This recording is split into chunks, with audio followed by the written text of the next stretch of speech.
Devrais-tu investir en incorporation ou pas? Je pense que c'est la question que je me fais le plus poser, le plus souvent. Ça dépend de chaque personne, mais je vais t'expliquer pourquoi oui, puis pourquoi non, puis tu pourras juger selon ta situation si c'est la bonne option ou pas. Puis si tu as des questions, viens m'écrire en privé, ça me fera plaisir de te répondre.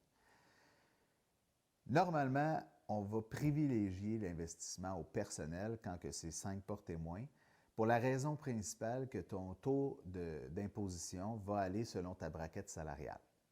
L'autre raison principale pourquoi c'est avantageux au personnel, c'est que ton refinancement d'équité, vu qu'il est au personnel, va être exempté d'impôts, exempté de taxes.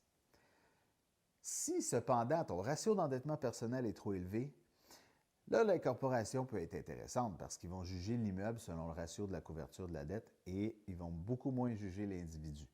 Donc, l'incorporation va te permettre d'obtenir des meilleurs financements et l'incorporation va aussi te permettre éventuellement d'avoir une meilleure flexibilité avec ton argent.